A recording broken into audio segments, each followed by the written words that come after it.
اسرائیل اور حماس کی جنگ میں ہر گزرتا دن اسرائیل کے لیے مشکل سے مشکل ترین ہوتا جا رہا ہے۔ اس وقت آج کی اپڈیٹ میں اسرائیل 3 موضوع پر ایک وقت میں لڑائی کر رہا ہے۔ ناردرن سائڈ سے حزب اللہ کے ساتھ اسرائیل کی لڑائی شروع ہو گئی ہے۔ اسرائیلی ڈیفنس فورسز حزب اللہ کے ساتھ اس وقت ناردرن سائڈ پر لڑ رہی ہیں، جبکہ دوسری غزہ کی پٹی پر حماس کے ساتھ لڑائی جاری ہے، اور تیسرا ریڈ سی میں حوثیوں کے ساتھ اسرائیل کی لڑائی جاری ہے۔ اسرائیلی فوجی اس وقت حواس بافتہ ہو چکے ہیں۔ ہمارے چینل پر آنے والے تمام نئے لوگوں سے گزارش ہے ہمارے چینل کو سبسکرائب کریں اور بیل آئیکن کو ضرور پریس کریں تاکہ آنے والی اپڈیٹ سے آپ آگاہ رہ سکیں۔ اس وقت ایک اہم اور بڑی خبر یہ سامنے آئی ہے کہ اسرائیل نے اپنے 3 جو ہاسٹیجز تھے ان کو قتل کر دیا ہے، دہشت گرد سمجھ کر، حماس کے نمائندے سمجھ کر۔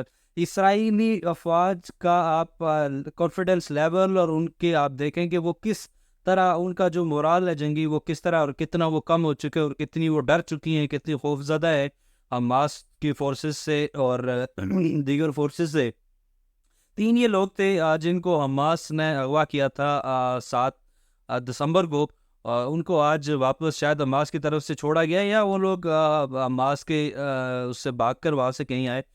3 یہ لوگ تھے، انہوں نے شرٹس اتاری ہوئی تھی اور انہوں نے ہاتھوں میں سفید جھنڈے اٹھا رکھے تھے، جو کہ شاید اسرائیلی فورسز کے لیے یہ پیغام دے رہے تھے کہ ہم جنگجو نہیں ہیں، ہم یرغمالی ہیں اور ہمیں بچایا جائے۔ یہ 3 جو تھے یہ اسرائیلی تھے، اور اسرائیلی فورسز نے ان پر اٹیک کی، ان پر فائرنگ کی، جس کے نتیجے میں یہ 3 لوگ مارے گئے۔ جس کے بعد اسرائیل کے مختلف شہروں میں دارالحکومت تل ابیب میں احتجاجی مظاہرے شروع ہو گئے۔ یہ احتجاجی مظاہرے اسرائیل میں اس وقت جو حکومت ہے نیتن یاہو کی، ان کے خلاف ہوئے۔ تمام جو مظاہرین تھے ان کا کہنا تھا کہ اس سارے واقعے کے ذمہ دار وزیر اعظم نیتن یاہو ہے، اور نیتن یاہو اور جو اسرائیلی افواج ہیں وہ اس وقت جتنے بھی یرغمالی ہیں، جتنے بھی لوگ جو حماس کے قبضے میں ہیں، ان کے بارے میں نہیں سوچ رہی، اور نہ ہی ان کے محفوظ انخلا کے بارے میں سوچ رہی ہیں، ان کی واپسی کے بارے میں سوچ رہی ہیں، بلکہ یہ مزید آگے جنگ کو بڑھوتری دے رہے ہیں، اور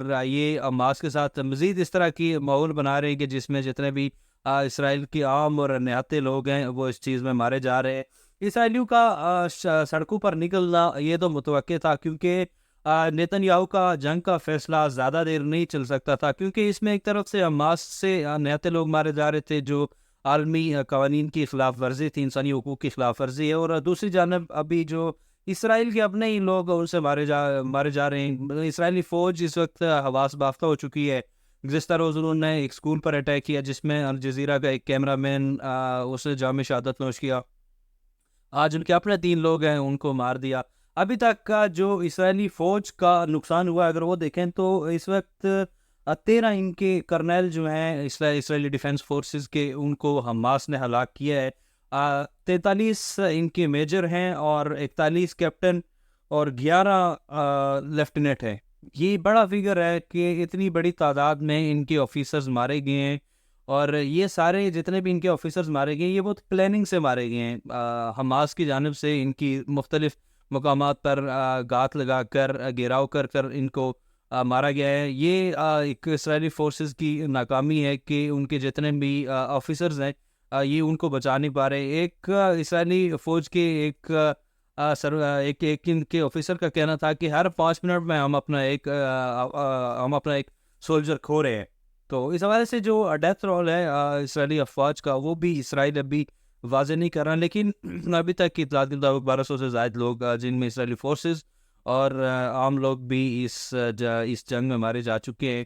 یہ جنگ کا سلسلہ جاری ہے۔ اسرائیل اس وقت 3 موضوع پر لڑ رہا ہے، اور اسرائیل کے لیے یہ ان تینوں موضوع پر جنگ لڑنا شاید کہ اتنا آسان نہیں ہوگا۔ اور جو چوتھا محاذ ہے وہ اردن کے ہیکرز نے کیا تھا، جو 2 روز قبل انہوں نے اسرائیلی افواج کی ویب سائٹ ہیک کر کے اور اس کے اوپر انہوں نے پیغام جاری کیا تھا۔ تو یہ بھی ایک اسرائیل کے لیے مشکل ٹاسک تھا کہ اسرائیل کے پاس اتنی جدید ٹیکنالوجی اور ان کے پاس آئی ٹی ایکسپرٹس اور مطلب کہ ان کے پاس ہر وہ کمپیٹنٹ آدمی ہے جس کی ان کو ضرورت ہے۔ اس کے باوجود بھی اردن کے ہیکرز نے ان کی فوج ظاہر ایک حساس ادارہ ہوتا ہے، اس کا انہوں نے ان کی ویب سائٹ ہیک کر لی۔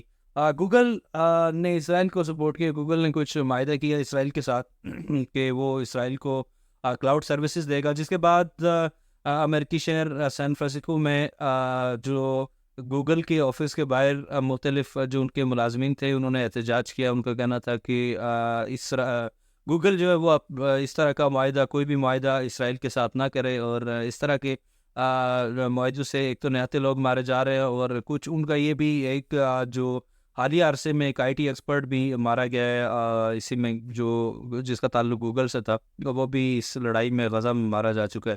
تو گوگل کے جتنے بھی جو امپلائز تھے جنہوں نے یہ احتجاجی مظاہرے کیے، جنہوں نے پروٹیسٹ کیے، ان کا کہنا تھا کہ گوگل کو اس طرح کے اقدامات نہیں اٹھانا چاہیے، اور جو یہ جو فیصلہ ہے جو اسرائیل کے ساتھ کلاؤڈ سروسز دینے کا جو ایگریمنٹ کیا ہے، اس کو واپس کینسل کرے، اور اسرائیل کا جو یہ قتل عام ہے اس میں اس کا ساتھ نہ دے.